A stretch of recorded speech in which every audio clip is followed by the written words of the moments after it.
주님의 평화를 빕니다. 오늘 말씀의 제목은 하나님 나라의 현재형입니다. 하나님 나라의 현재형. 올해부터 마가복음 강해를 합니다. 그래서 마가복음을 우리들이 신약 성서뿐만 아니라 그 하나님의 관련된 복음의 내용과 그 나라의 모습과 또 하나님께서 가지고 계신 우리를 향한 이런 계획, 또 우리를 위해서 하시는 여러 가지 하나님의 선하신 행위, 이런 것들을 아주 정확하게 이렇게 살펴볼 수 있는 그런 복음이 마가복음입니다. 마가복음은 다른 마태, 누가, 요한 이런 다른 복음서보다 굉장히 간결하게 그 사건 중심으로 우리에게 꼭 어떤 기자가 사건 현장 가서 이렇게 사건의 내용을 보도하는 것처럼 정확한 그 내용과 구성으로 하나님의 계획과 예수님께서 하신 일들을 보도를 하고 있는 그런 성서입니다. 다른 마태복음이나 요한복음, 누가복음 이런 데는 여러 가지 이제 그 저자의 해석들이 많이 들어가 있는데, 마가복음은 아주 간결하게 사건 중심으로 이렇게 구성이 되어 있습니다. 마가복음 내용을 알게 되면은 바울 서신은 또 다른 내용이지만 예수님께서 활동하셨던 그 때와 그 하셨던 일들을 정확하게 들여다볼 수가 있습니다. 우리는 이제 성서가 구약하고 신약으로 이렇게 기록이 되어 있잖아요. 근데 구약의 내용은 좀 길고 또 어떤 역사성 같은 것도 있고, 그리고 이제 이스라엘 유대인들이 가지고 있는 그 신앙관, 뭐 또 이런 어떤 구원관, 뭐 이런 것들이 담겨져서 그렇게 기록된 내용이라 그러면, 신약 성서는 조금 결이 다릅니다.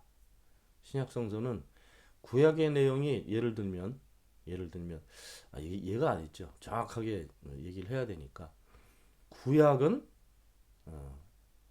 죄라는 개념을 놓고 그 죄와 관련된 사람들, 또 죄와 관련해서 하나님께서 사람들에게 하시는 행위, 이런 것들 중심으로 기록이 되어 있습니다. 구약 성서를 이해하기 위해서는 죄라는 개념을 먼저 얘기를 해야 됩니다. 거기에서 벗어나고, 그 죄가 있음에도 불구하고 끝까지 그 사랑을 포기하시지 않는 하나님의 모든 활동하시는 내용들, 이런 식으로 읽으면 구약의 내용이 이해하기가 쉽습니다. 그 창세기 첫 장부터 그 아주 이데알적인 그런 세상, 파라다이였던 에덴 동산에서부터 죄의 문제가 시작이 됩니다. 이거는 유대인들이 가지고 있는, 유대인들 중에서도 그 제사장들 계열, 그러니까 신앙의 맥을 이어가고 있는 그 사람들이 가지고 있었던 신앙관이었습니다. 그래서 죄의 문제가 이렇게 거론이 되면서 죄가 있음에도 불구하고 하나님께서 그 사랑을 포기하시지 않는, 그리고 여러 가지 형벌과 또 죄에 대한 어떤 책임을 묻고하는 내용들도 있지만, 결국은 우리 사람들을, 죄인인 사람들을 포기하시지 않는 하나님의 사랑, 하나님의 우리 인간들을 돌보심, 이런 것들로 이제 기록이 되어 있죠. 여러분들 이제 감을 잡으셨을 것 같은데, 그럼 신약은 어떤 내용으로 구성이 되어 있을까? 바울 서신은 바울의 신학관입니다. 그렇지만 우리가 주의 깊게 살펴봐야 될 것은 마태, 마가, 누가, 요한복음, 뭐 사도행전까지도 봐도 괜찮겠다 싶은데, 바울 서신하고 이렇게 분리해서 생각을 해야 됩니다. 신약 성서에는 죄 개념이 없습니다. 근데 지금 제가 얘기하는 신약 성서라고 그러면은 예수님과 관련된, 예수님께서 활동하셨던 그 내용을 담아놓은 사복음서에는 죄에 대한 얘기가 없습니다. 그럼 무엇이 있을까? 관계에 대한 얘기가 있습니다. 그 관계에 대한 이야기라고 하는 것은 하나님과 사람들과의 관계.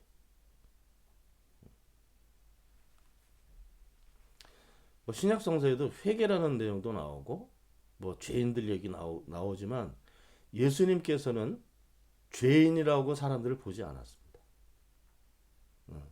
그 당시에 유대인들은 조금만 이 율법이나 아니면 그 전통이나 여기서 벗어나면 죄인이라고 사람들을 규정을 하고 그 사람들을 이 소사이티, 이 사회에서 격리시켰습니다. 유대인들이 한 일입니다. 예를 들면 병과 관련돼서도 이 문둥병 걸린 사람들은 천벌을 받았다고 생각해서 죄인으로 규정해서 사회에서 격리시켰습니다. 가족들에게서도 격리시켰습니다. 그 성 밖에서 살게 했습니다.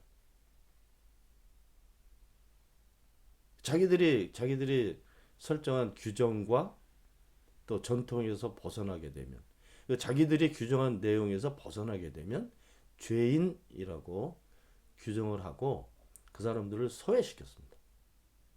사람 취급을 안 하는 겁니다. 이게 아주 다분히 구약적인 요소입니다. 그런 식으로 유대인들은 자신들의 전통을 지키고 신앙을 지켜왔습니다. 가늠한 여인 얘기도 똑같은 얘기입니다. 돌로 쳐서 죽여야 될 죄를 저지른 여인. 예수님께 데려오지 않고도 동네 사람들이 모여서 돌로 쳐 죽여도 전혀 그 돌로 쳐 죽이는 것이 합법이었던 세상. 예수님께서는 그 여인 죄인으로 규정하지 않으셨습니다. 이게 굉장한 차이입니다. 이 차이를 알지 못하면 하나님과의 우리의 관계를 이해하기가 매우 어렵습니다.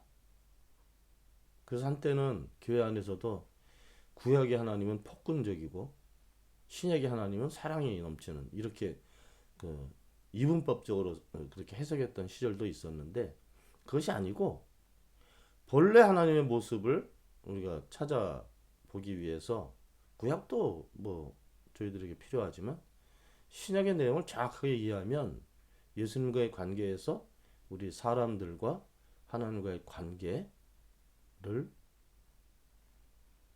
찾아볼 수 있습니다.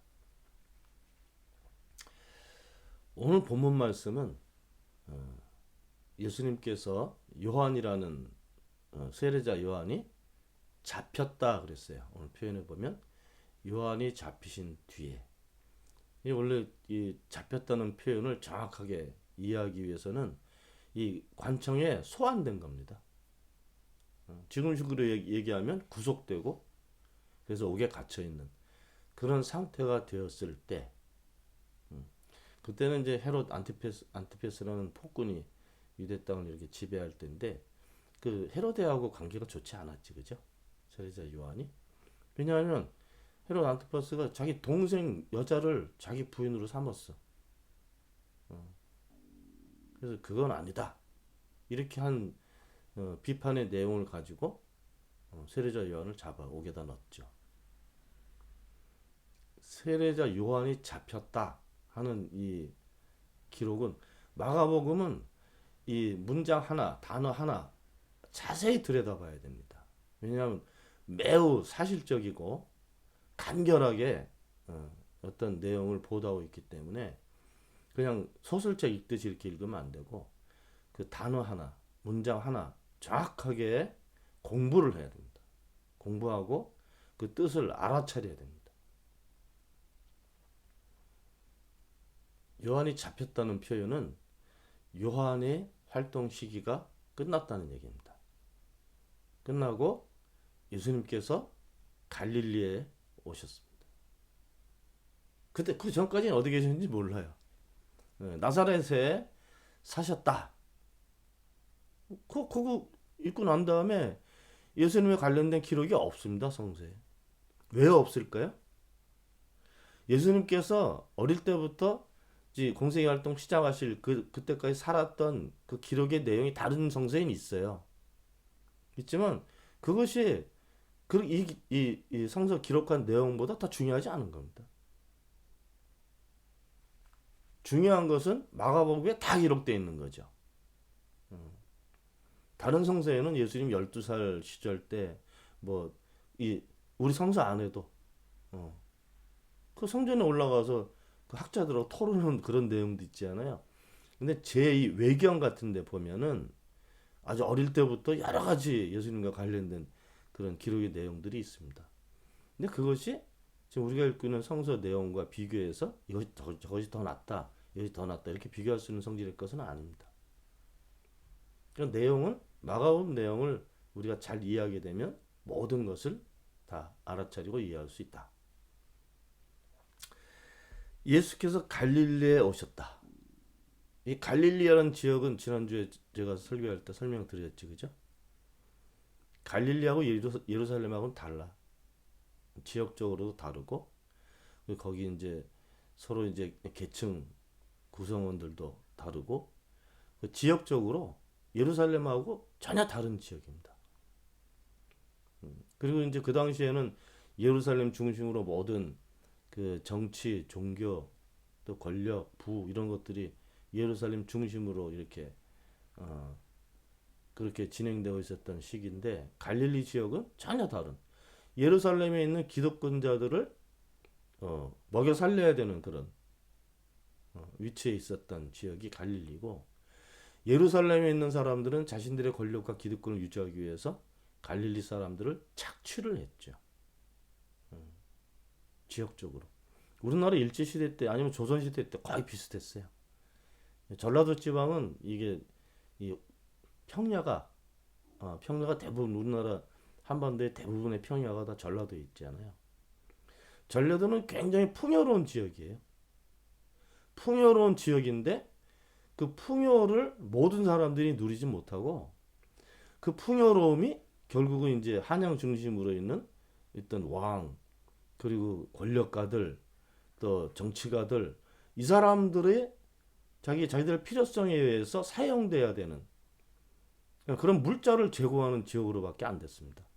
실제로 거기서 그 풍요를 위해서 노동했던 민중들은 다 땅거지처럼 살았죠. 갈릴리 지역 똑같았어요. 이스라엘의 권력층들, 정치가들, 또 종교가들 이 사람들이 그 기득권을 누리는데 이 사람들이 역할을 해야 되는 예수님께서 갈릴리로 가셨다 하는 내용은 거기서부터 그 내용을 이해해야 됩니다. 예루살렘을 안 가셨어요. 왜 그랬을까? 요즘 같으면 큰 물에서 놀아야 되잖아요. 그죠? 다 큰 물에서 놀아야 돼.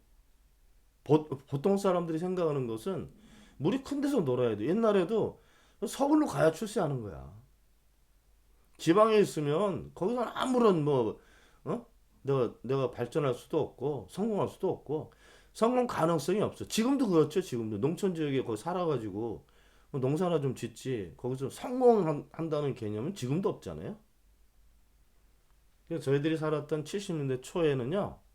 농촌에 있는 젊은 사람들이 전부 서울로 다 올라왔어요. 왜? 서울로 와야 출세를 할 수 있고 돈을 벌 수 있으니까. 그래가지고 막 공단들이 생기고 그 죽어라고 고생하면서 공부해가지고 대학 들어가서 이렇게 어떻게 해야 여기서 취직도 어떻게 해서 뭔가 내 앞길을 다듬고 갈 수 있지. 지방에 살아가지고는 아무것도 할 가능성이 없었던 거예요. 대부분 사람들은 큰 물에서 놀아야 된다. 그래서 우리 한국 사람들은 그 학구열이 있으니까 유학도 엄청나게 나왔죠. 그죠? 그 다 서울로 가서 서울로 가가지고 대학 다 나왔죠. 지금은 이제 아주 그 저희들 지식 수준이나 이런 게 대단히 높아졌지만 7, 80년대만 해도 서울에 있는 대학에 들어가면 개천에서 욕나는 거야. 진짜 그랬어요. 그 중에서도 서울 연고대 거기를 나와야 어디 가서 행세도 하고 출세도 하고 회사 가서도 좋은 직업을 갖고 뭐 이렇게 살았었죠. 예수님은 서울로 안 가셨다니까요. 그게 차이예요. 대단히 중요한 차이예요. 예수님은 아주 진짜 힘도 있고 능력도 있고 그렇지만 큰 물로 안 가셨다고요. 근데 지금은 다 큰 물로 가야 돼. 목사도 서울에서 목회해야 성공해요. 지방에서 뭐 몇십 명 데리고 가는 거기는 고생만 직사고 하지 서울로 가야 돼. 최소한 서울 경기도는 가야 돼. 그래야 사람들도 모이고 큰 물에서 놀아야 목사 권력도 생기고 그런 거잖아요. 예수님은 서울로 안 가셨다니까요. 왜 안 가셨을까? 이제 점점 이제 우리가 알게 될 겁니다. 갈릴리로 가셨어요. 그 당시 예루살렘 중심으로 살았던 유대인들이 천시하고 취급하지 않고 소외시키고 어, 죄인들이 사는 그렇게 인식됐던 그런 지역으로 가셨습니다. 거기서부터 일을 하셨어요. 오늘 본문을 보면 몇 가지 중요한 포인트들이 나오는데 본문 보시면 제일 처음에 15절 보면 14절 마지막 보면 하나님의 복음을 선포하셨다. 저희들이 알아차려야 됩니다. 마가복음은 예수님께서 사람들 보는 앞에서 첫 번째 그 일으키신 기적의 내용들이 있어요. 사람 고치신 겁니다. 회당에서 귀신 들린 사람들, 또 손 돌아간 사람들, 사람들을 고치시는 내용이 그냥 바로 기적의 내용이 나와요.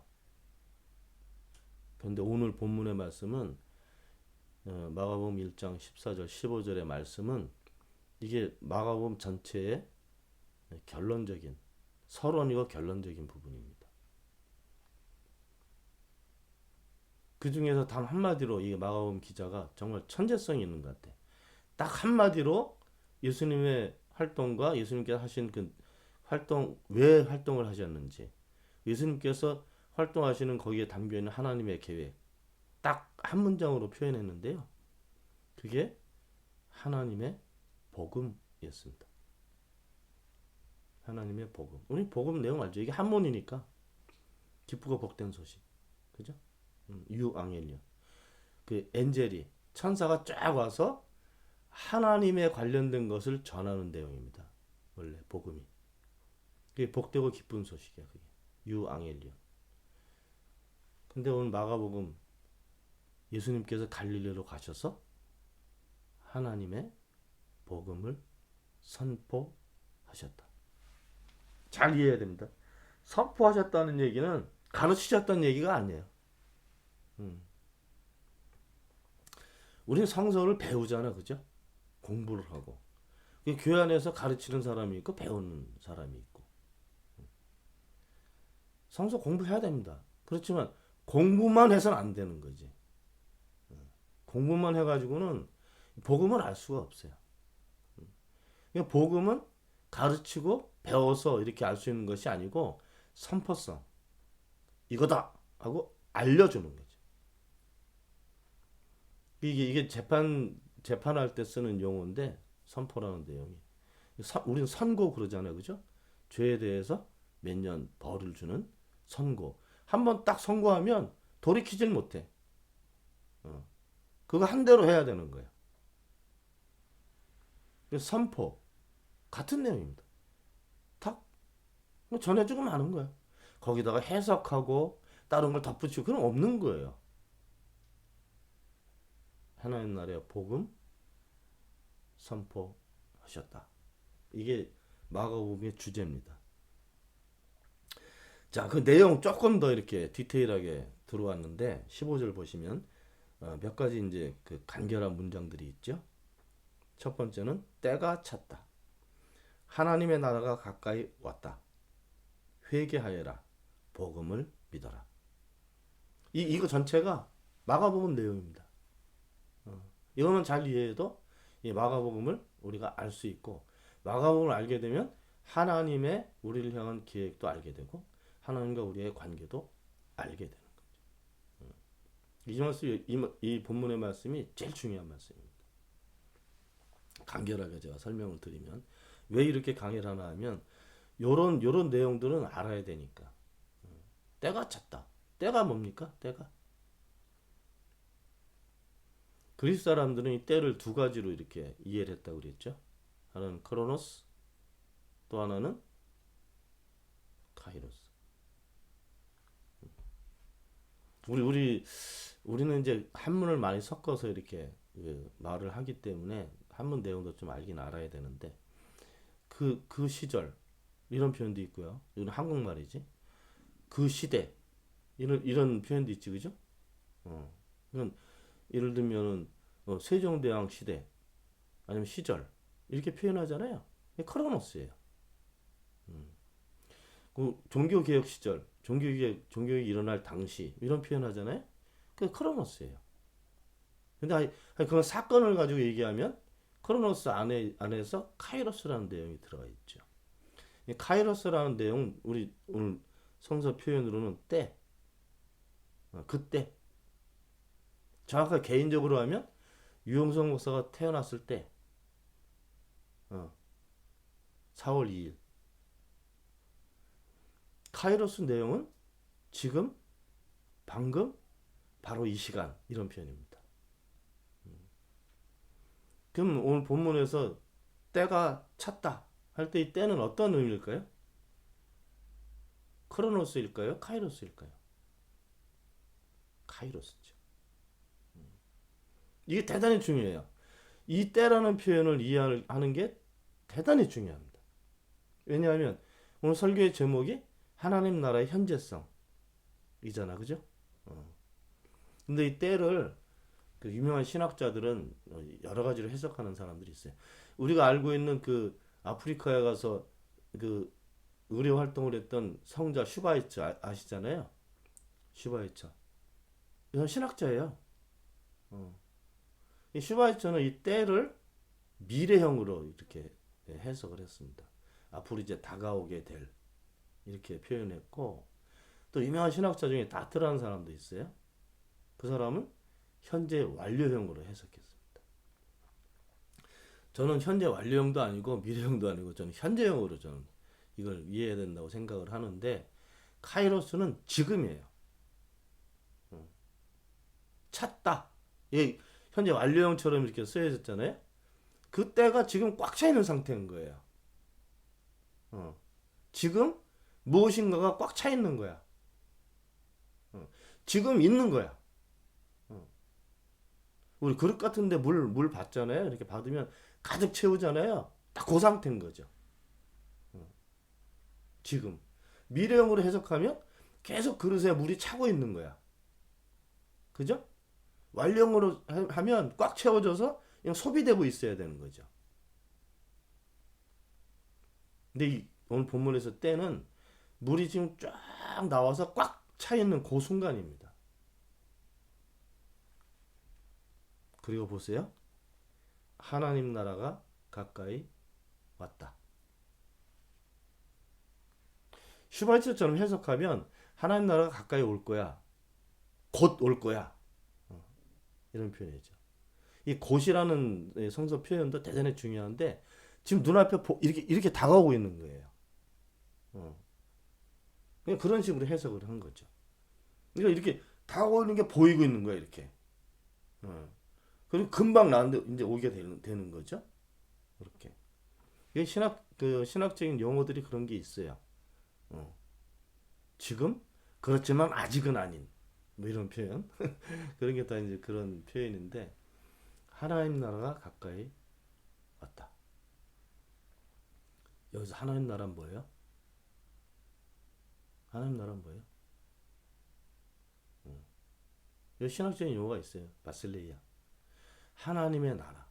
하나님의 나라는 신학적으로 해석하면 하나님께서 계시고 하나님께서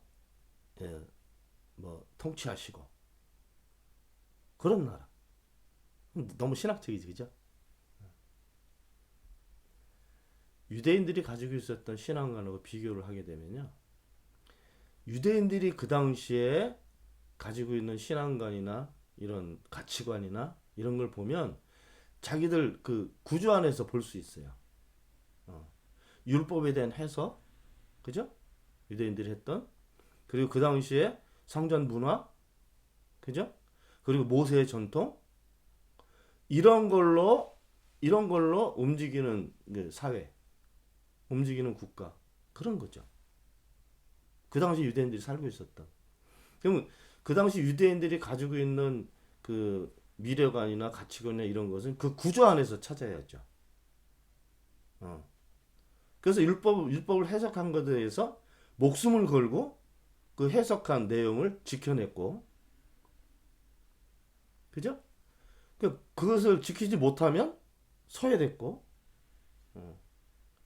이 성전 문화가 아무리 악을 저질러도 성전 문화는 절대적인 진리성이 있는 그런 문화죠. 바르고. 이미 바르다는 것을 자기들이 만들어서 설정해 놓은 거야. 그런 사회인 거죠. 지금도 똑같지, 그죠? 우리가 사람들이 가지고 있는 가치관이 어디 있을까? 이제 돈에 있지, 돈. 돈에 있죠. 아니, 그냥 까고 얘기하는 거야. 돈에 있죠. 돈이 있고 없고가 이런 옛날에는 신분이 그 모든 계층을 구성했지만 지금은 가진 자, 못 가진 자가 이 계층으로 나눠지잖아요. 음. 가진 사람들은 뭐 예전부터 그랬지만 모든 걸 다 누릴 수 있지만 가지지 못한 사람들은 하루에 물도 제대로 못 마시고 사는 이런 아주 극한 어떤 이런 계층 분열이 일어났죠. 그러니까 그것을 보면서 현대인들은 가치관이 돈이에요. 그러니까 쉽게 얘기하면 돈이 통치하는 나라. 지금 모든 정치권에 다 돈 문제가 걸려 있어요. 뇌물. 독일도 다 그래. 독일도 코로나 관련돼서도 뇌물 얼마나 받아 먹었어요. 그죠? 국회의원들. 한국 이 법 가지고 놀고 정치권에 있는 놈들이 다 부자가 된단 말이에요. 음. 정말이에요. 이 검사들 평균 그 재산이 몇십억이 다 넘어. 그 공무원이에요. 그렇게 봉급이 많지 않거든요. 근데 검사하다가 나와서 변호사 하면 몇 억짜리 재판 그 변호 비용을 받는 재판을 나눠 가져. 몇 건만 하면 몇십억 부자 되는 건 말도 아니에요. 그리고 거짓말로 은행 협박해가지고 돈도 대출받을 수 있고. 이번에 걸려 들어온 게 그거잖아, 그죠? 천억을 조그만 은행에서 그거를 불법 대출을 받아가지고 그걸 투자해가지고 1조 사업체로 이 가라로 만들어가지고 다 돈 나눠 먹는 거잖아. 제일 조금 먹는 놈이 50억. 이야, 곽상도라는 그 새끼는 아주 지저분한 나쁜 놈인데, 어유 그 구속돼서 얼마나 기분이 좋은지. 50억 껌값이에요? 퇴직금으로 받았다니 50억을. 재벌 총수도 그렇게 못 받겠네. 모든 역량을 이건 좋은 일이든 나쁜 일이다 나쁜 짓을 막 계획해서라도 다 돈에 몰입돼 있단 말이에요. 지금 가치관이 돈이에요. 음. 하나님 나라는. 그러니까 냉철하게 생각을 해야 돼. 하나님 나라는 어떤 나라일까? 아까 이제 구약하고 신약 그 비교했잖아요. 죄로 구분했잖아요. 예수님께서 선포하신 하나님의 나라는 그 유대인들이 가지고 있는 그런 신앙관하고 다른 거예요. 그건 죄도 없고, 거긴 성전 문화의 권력도 없고, 불의함도 없고, 그죠? 이게 사람들 간의 차별도 없고, 어. 그럼 뭐만 있어요? 하나님하고 나만 있는 나라. 하나님하고 나와 같이 있는 그곳을 만약에 나라로 표현하면 그것이 하나님 나라예요. 언제? 지금. 예수님께서 그렇게 가르치지 않았다고요. 하나님 나라가 곧 온다. 근데 전부 그렇게 해석하거든요, 지금 교회 안에서. 아주 보수 깡통들, 이 무지한 놈들은 죽어서 간다고 얘기하잖아요. 죽어서 간다고. 여기서는 그래도 죄 안 짓고 죄 됐으면 또 회개하고 이렇게 해가지고 죽으면 갈 수 있는 나라. 그런 나라 없다니까요. 그러니까 다 사기꾼이에요. 무지한 거예요.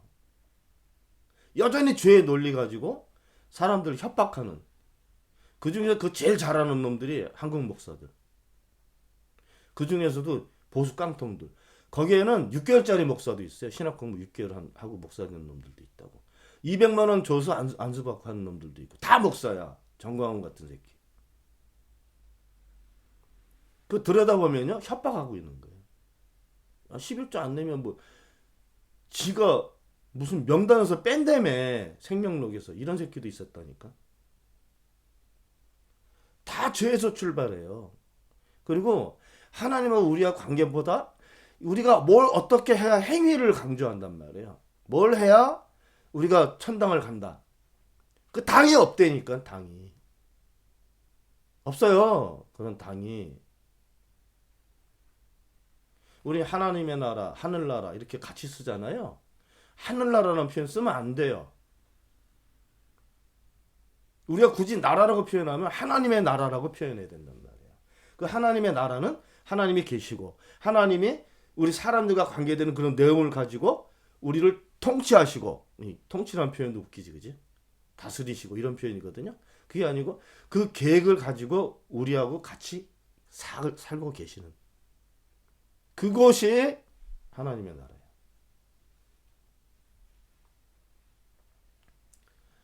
예수님께서 앞으로 계속 얘기하겠지만 예수님께서 오셔서 일으키셨던 모든 기적의 내용이 하나님 나라가 어떤 나라다, 하나님이 무엇을 하신다 하는 그런 내용으로 기적이 드러나고 알려주시고 가르치시지 않는 거예요. 알려주시는 거예요. 이런 게 있어 라고 알려주시는 거예요. 그런 내용으로 기록이 되어 있습니다. 하나님 나라는 지금 있어요. 내일 있다고 믿으면 오늘은 하나님하고 관련이 없는 거야. 그렇지 않거든요. 사실은 하나님 나라는 과거, 현재, 미래 이렇게 구분할 수가 있는 게 아닙니다. 왜냐하면 하나님께서는 아브라함의 하나님, 이삭의 하나님, 야곱의 하나님, 우리들의 하나님. 몇천 년부터 사람들이 하나님을 알아차렸을 때부터 지금까지 여전히 사람, 나하고 같이 계시는 하나님. 이게 포인트예요. 그 부활의 내용 말씀하실 때 예수님께서 똑같이 말씀하셨잖아요. 산자의 하나님, 생명의 하나님. 하나님 나라는 삶이 있는 것. 억압과 착취와 소외와 죽음 이런 게 있는 것이 아니고, 그런 것은 사람들이 겪으면서 살지만 그건 사람들과 관련된, 사람들을 위한 그런 내용들이 아니에요. 근데 하나님 나라는 사람들을 위한 하나님의 계획이 있는 나라. 하나님과 내가 죄와 용서와 화해와 이런 걸로 관련되지 않고, 그 하나님, 나를 사랑하시는 하나님, 내가 알고 있는 하나님이 같이 있는 상태. 그것이 하나님의 나라입니다. 그건 죄도 없어요. 죽음도 없어요. 아픔도 없어요. 없다고 그랬잖아. 성서에도 그렇게 기록되어 있잖아요. 평화의 나라. 그 나라가 여기 있잖아! 라고 말씀하신 거예요. 이게 마가복음의 핵심입니다. 그게 복음의 내용이에요. 그 다음에 회개하라 그랬잖아요. 여기다 죄 문제 얘기하거든요. 또 아니야. 예수님께서 야 지금 여기 하나님 나라가 있어 라는 것을 알아차려야 되는 거예요. 그때까지는 이 생각을 못하고 살았다니까요. 메타노이라는 그 회개라는 내용은 이게 본래 의미는 이렇게 돌이킨다 이런 내용이란 말이에요. 돌이킨다는 우리는 죄에서 이걸 깨닫고 이렇게 다시 넘어온다 이런 내용으로만 배웠잖아요. 그게 아니라니까. 아니에요. 우린 그 용어도 알아요. 하마르티아. 그죠? 이렇게 보고 있었어. 이게 맞다고 생각하고 있었단 말이에요. 근데 여기가 맞았던 거야. 모든 사람이 이게 맞다고 이거를 보고 이게 맞다 이렇게 했는데 예수님은 여기 있어 이렇게 말씀하신 거예요. 그럼 그걸 듣는 사람들은 어떻게 했겠어요? 이쪽을 봤겠지. 응. 그랬더니 다른 게 보여. 내가 알고 있었던 거하고 다르게. 아, 여기 있구나. 요렇게 생각하게 되는 게 회개예요. 그때 알게 되는 게. 몰랐던 것을 다시 생각해내는 이런 거란 말이에요. 여기였네? 이게 죄하고 무슨 상관이 있어요? 내가 잘못 알고 있었던 거지. 왜 이걸 행위하고 연관을 시키냔 말이야. 그래서 행위를 네가 끄집어내고 다 없애버리고 해야 내가 무슨 새로운 사람으로 뭐 살게 되는 것처럼 요렇게 가르쳐놨기 때문에 모든 사람들이 그 생각에 다 갇혀 있는 거예요, 지금. 예수님 당시 때부터. 지금도 마찬가지. 요렇게 봐야 되는데. 아무도 그 방향을 얘기해주는 사람도 없고. 그러니까 우리가 그 알고 있는 사람들이 예수님처럼 그 역할을 하며 살아야 되는 거야. 그게 맞는 거예요. 교회 예배당 열심히 아무리 다녀봐도 유대인들 1000년을 성전 제사를 지내도 사람들이 그 생각을 못했다니까.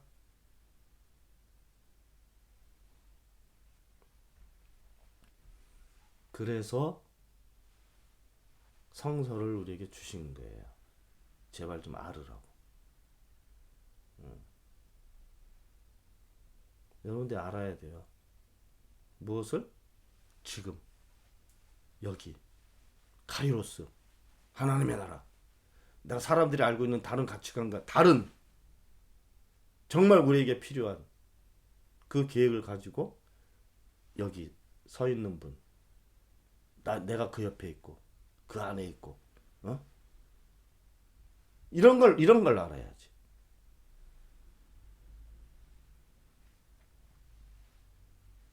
복음을 믿어라.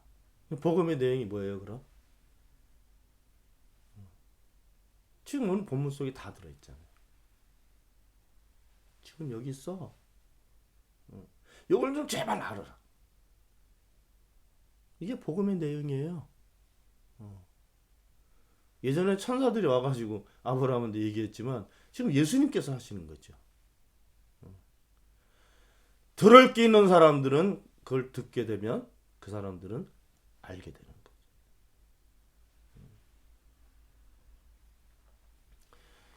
이 복음은요, 약간 좀 주관적인 그런 저기 있어요. 내가 이게 알아차리고 맞네. 내가 결정할 수 있는 부분이 좀 있어요. 믿음도 그게 좀 있어요. 이게 하나님을 봤어. 하나님 저기 계시네. 야, 봐야 되겠다. 이렇게 자기가 좀 주관적으로 결정하는 부분도 좀 있어요. 복음을 믿어라 그럴 때 믿는다는 표현 속에 그 표현이 있어요. 원래 믿는다는 것은 내가 확인하는 거예요. 그러니까 들리고 보이는 거 저게 맞네 이렇게 확인하는 거지. 근데 잘못된 가르침으로 이걸 보면서 이게 맞네 이게 불신앙이야. 믿음이 아니니까. 그 믿음의 내용은 그래서 하나님의 지혜하고도 관련이 있고요. 그죠? 그러니까 누군가가 그걸 알려주는 사람도 있어야 됐었고,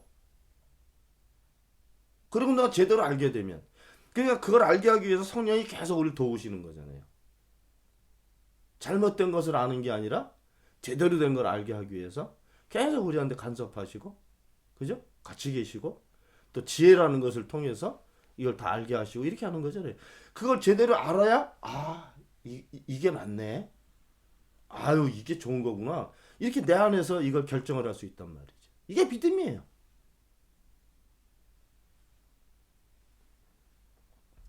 우리가 지금까지 오랫동안 하나님을 믿고 산다고 했는데 우리가 살았던 믿음의 모양새를 한번 돌아볼 필요가 있습니다. 그리고 내가 성서를 알고 있다 그러는데 내가 어떤 방법으로 어떤 내용으로 또 어떻게 해석하면서 이거를 성서를 이해하고 있었나 이것도 살펴봐야 돼. 음. 이게 마가복음은 공부를 해야 돼.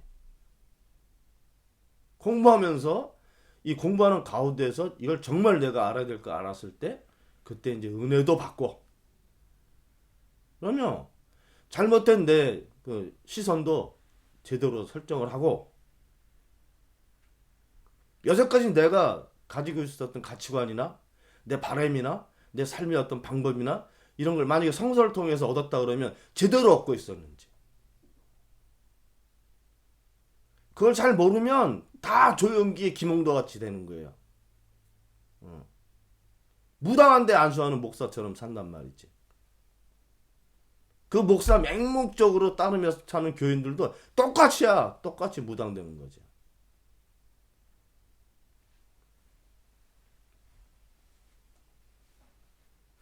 뭐 금식 기도나 이런 거 하지 말고 성서를 제대로 그래도 제대로 알기 위해서 노력하고 배우고 안 것을 같이 나누고 이렇게 살아야 될 것이다 생각이 됩니다. 하나님 나라는 내가 발딛고 서 있는 여기 있어요. 그게 복음입니다. 기도합시다. 하나님, 저희들에게 정말 지혜를 주시고 성령의 큰 능력을 주셔서 우리가 예수님처럼 알아야 될 건 다 알고 또 해야 될 것은 다 하며 그렇게 살아갈 수 있게 도와주시기 바랍니다.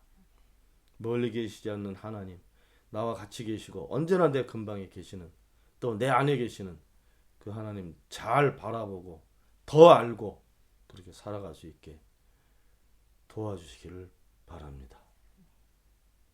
우리 주 예수 그리스도의 이름으로 기도하옵나이다. 아멘.